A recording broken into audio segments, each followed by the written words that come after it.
live music on the main stage with the Levelers.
For a bit of this, we know it.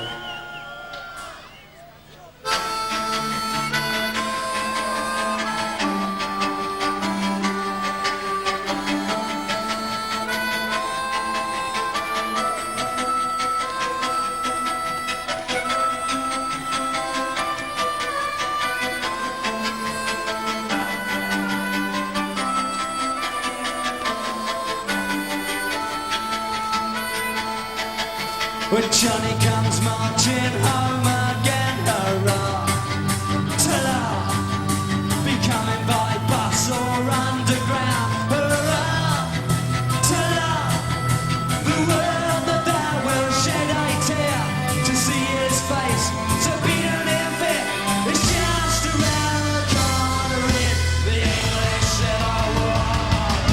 Still the stage of clowns and beats, hurrah.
fucking seen you all night. Thank you very much. You look great. Oh, you look beautiful. Bye.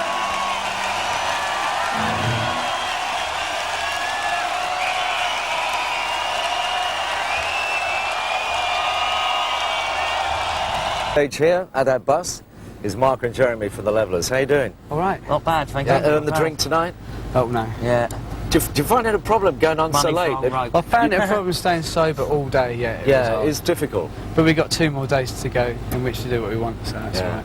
Do you enjoy that though tonight? Great, great. Top. Best. Brilliant. You made a lot of reference and you've been campaigning hard against the criminal justice bill. Yeah. How has this managed to sneak through, you know, without people realising what's going on? It's managed to sneak through for the apathy of the Great British public and the fact that it hasn't been reported by the Great British media. That's how it's managed to get through, and people don't really realise how dangerous a piece of legislation it is. No, the fact that it affects people like me and Jeremy and everybody else in Glastonbury is irrelevant. That's a lot of people in itself, but in fact it's in the beginning of erosion of a lot of civil liberties. But Glastonbury could still take place though, couldn't it? In a restricted form. I mean, I just think it's sort of quite sad when it comes to the state, you know, of the country, when it's left up to a rock group, you know, to try and say something about something like this, you know. It just seems to me that it's just a sad state of affairs. Glastonbury would happen because it's got money and backing like Channel 4 and stuff like that, but a lot of other festivals wouldn't happen, a lot of them won't happen this year. I mean, what about life for you? I mean, you live pretty much on the road. Well, if you take, for example, like we wouldn't be doing now what we are doing if that legislation, the criminal justice bill, had been in effect 10 years ago. Me and Jeremy would either be inside or chartered accountants. We would never Can't imagine that, Mark. We'd never got the band together, because we met on the road and did our first gigs, you know, in squats and traveller sites, stuff like that, which has both been made illegal, you know. And, you know. But I mean, do you feel that you're sort of pressured into speaking out on behalf of... No, we're not pressured into doing it. So we're doing it because we feel it. It is important. And you know, like Jeremy says, it is a disgrace. It's left to people like us. I mean, like, we're quite willing to do it, but really we shouldn't have to do it. We don't really want to do it. Sticking our necks out like this. We hate it, you know. I mean, do you get any hassle because you're so vocal about it? No, because we're not that vocal, because we're quite literate, really. Your phone's not being tapped yet, then? I'm sure it is. We're very proud of a few things we've done. Like big poster opposite the new MI6 building saying your freedom is at risk. A big like billboard poster opposite the MI6. So yeah, they probably have tapped our phones and all that. Do you think the police really want these new pads? No, they don't want it any more than anybody wants it. It's a piece of legislation too difficult for them to enforce, like, and it's going to cost them shitloads of money. And it's, I mean, probably some of them want it, you know, the real, you know, fascist ones. But I mean, your average copper, I wouldn't have thought. I would have thought it's just going to make him an enemy of his public. You know what I mean? Yeah, generally, it's taken them so long to recover their standing in the public eye since that they were used as a tool against the minors. To be used as a tool against the majority of young people in this country is not going to be good for them. They know that. They're not stupid. Well, some of them are, but most of them aren't. You know. Isn't it a bit too late though? It's going to go through, legislation, isn't it? Yeah, it probably is through. Yeah. But like, this country is so apathetic. It's easier to fight a law once it is a law, and that's when you start getting hardcore against. So you can say, look, it has happened now, you stupid sods. It has happened. Now you're going to have to fight it. You can't say to people, this is probably going to happen. People go, oh, well, yeah. They go, oh, it might happen to him next door, you know, the scruffy git next door, you know, but I'll be all right. So when will people wake up and realise, hey, wait a minute, we've lost some freedom here? They know somebody that's been arrested and spending 3 months inside for doing nothing other than attending a party, or nothing other than, hunt saboteuring, or nothing other than chaining themselves to a bulldozer. When they know someone who's been sent down for 3 months, that's when they'll know. Fuck, it's too late. They might want to have a wedding reception or a dinner or something out in a field, and they'll get nicked for it. You know what I mean? Supposing Tony Blair comes along and said, "Hey, you know, do a gig and help Labour get elected because we'll repeal the criminal justice." Bollocks, Tony. You should have done it ages ago. You should have stood up and said, in the House of Commons, this is a disgrace. They can't be seen to do it because it is a law and order bill. The fact that there's nothing to do with law and order contained within the bill is irrelevant. They can't stand up and say, no, and they haven't stood up. Therefore, they are soft as shite. And I'm not interested. At the end of the day, all politicians are as bad as each other. At the end of the day, I mean, I wouldn't put my trust in any of them. So you're going to carry on and keep making a nuisance of yourself, basically. Hopefully, yeah. I mean, I'm quite prepared myself to really go to town on this, really. Not for any other reason than that if I don't play a part in getting rid of this legislation, then I don't feel I could honestly live in this country as a place that I believe that it is. Well, anyway, the music was brilliant tonight. Lovely. No, we'd much and we're going to see some more on Saturday. We'd just play the music, you know what I mean? But this is just such a shit thing that we've been forced into this position because nobody else has done it, and now we've said something. We've become criminal justice. You know, balls. now the ball is rolling. Hopefully, we can take a bit more of a back seat and let the politicians and the people who should be doing it do it. You know, and we can just go back to making rock records and having a good laugh. You know what I mean? Which we'd much rather be doing. Thanks for your time. Thank you. Cheers.